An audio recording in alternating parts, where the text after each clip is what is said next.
जय जय रघुवीर समर्थ. समर्थ रामदास स्वामी रचित मनाचे श्लोक क्रमांक 46. काय म्हटलंय? मनाजे घडी राघवे वीण गेली, जनी आपुली तेत वाहानी केली. रघुनायका वीण तो सीण आहे, जनी दक्ष तो लक्ष लावून पाहे. श्रीराम. मनाजे घडी राघवे वीण गेली, याच्यामधून मानवी मनाला एक सुंदरसं उपदेश समर्थाने केले आहे. आला क्षण गेला क्षण. मी एक थोड्या वेळाने हे काम करतो, ती वेळ निघून गेली, विस्मरणात गेली. मनाजे घडी राघवे वीण गेली. राघवाच्या चिंतनाच्या व्यतिरिक्त जो जो क्षण गेला तो गेला. आला क्षण गेला क्षण, तो पुन्हा वापस येणार नाही. जनी आपुली ते तुवा हानी केली. जनी म्हणजे या समाजामध्ये, या जीवनामध्ये, या भवसागरामध्ये तू स्वतःच्या हाताने स्वतःचं नुकसान करून घेत आहेस. रघुनायका वीण तो सीण आहे. मऊ हिंडता सौख्य होणार नाही, आणि रघुनायका वीण तो सीण आहे. दोन्हीकडचा अर्थ बघता एकच आहे. रघुनायका वीण आहे की नाही, आणि रघुनायका वीण बोलू नको.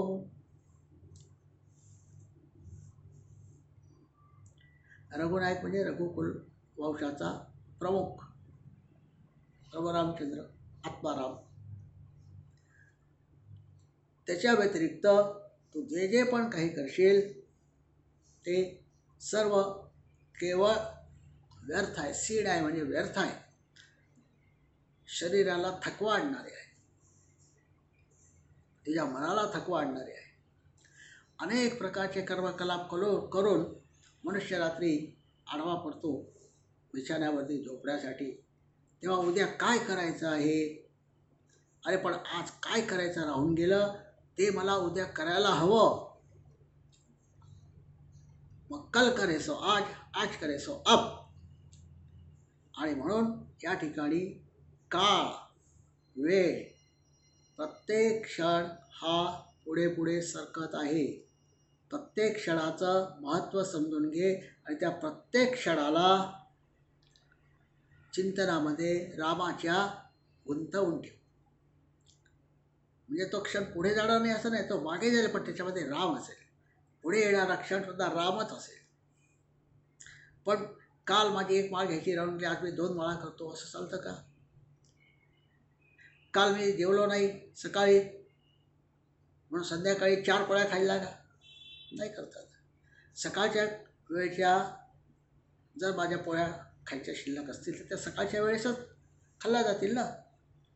सकाळी मी 4 पोळ्या खातोय आणि रात्री 2 पोळ्या खातोय. सकाळी मी 4 पोळ्या नाही खाल्ल्या म्हणून रात्री सकाळच्या 4 आणि रात्रीच्या 2 म्हणून 6 पोळ्या खाल्ल्यानंतर मला रात्री झोप येईल का? तो सीड आहे.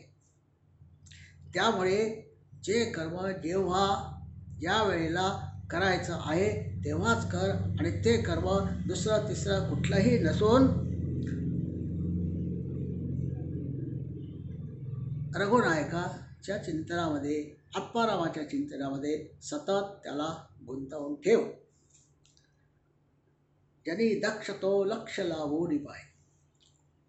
ज्याला हे वेळेचं गणित, वेळेची अपव्ययता आणि वेळेची सार्थकता, आणि काळ पुढे जात आहे. आम्ही म्हणतो आज माझा वाढदिवस आहे, कोणी पूजा घालतं, कोणी केक कापतं, कोणी अभिनंदनाचा वर्षाव करतं. याचा अर्थ काय आहे? तो मृत्यूजवळ ढकलला जात आहे याचा आम्हाला अभिमान आहे, असं आम्ही त्याला सांगत असतो अन्वयार्थाने. त्याला जाणीव करून देत असतो की हे बाळा, तू आज 50 वर्षाचा झाला आहेस. काय कमवलं, काय गमवलं? माझ्यावर 4 बंगले आहेत, 8 गाड्या आहेत, 2-4 मुलं आहेत, पण ती परदेशामध्ये आहेत. पण तू कमवलं काय याच्यातून? मनाला समाधान आहे का? रात्री झोपतोस का शांतपणे? नाही. तुझ्या मनाला शीळ आहेच ना. मग तो सुख समाधान जे आहे ते प्राप्त करण्यासाठी तू आयुष्यभर 50 वर्ष आयुष्य घातलेस, त्याच्यामध्ये तू नेमकं काय कमवलं? फक्त सीण कमवला आहेस. मानसिक सीण कमवला आहेस. आता तरी जागा हो. अभिनंदन, आज तू जागा झालायस. आता याच्या पुढची वाटचाल त्याच्या चिंतनामध्ये घालव.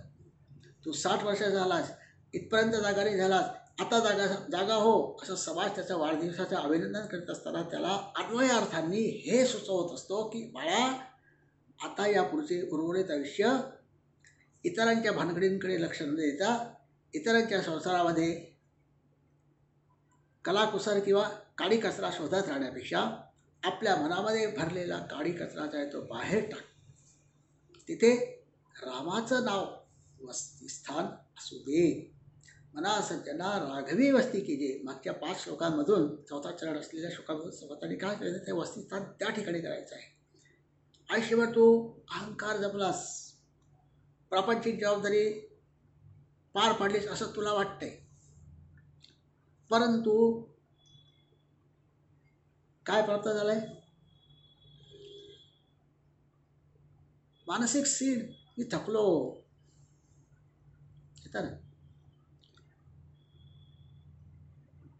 कोणाला तरी आपण मनातल्या मनात म्हणतो की देवा, मी थकलो रे बापा या सर्व जगाच्या कटकटीतून. अरे पण ती कटकट कोणी मागितली होती तुला? तू तुझ्या मनाला लावून घे म्हणून तू स्वतःहून लावून घेतलीस ना. मग तरी समाज तुझ्या प्रत्येक वाढदिवसाच्या दिवशी तुझं अभिनंदन करताना तुला अप्रत्यक्षपणे ही जाणीव करून देत आहे की तुझं अभिनंदन, गेले 50 वर्षात तू काही कमवलं नाही आहेस. आता तरी आपल्या उर्वरित आयुष्यामध्ये मनाचं समाधान कमवण्याची संधी गमावू नकोस.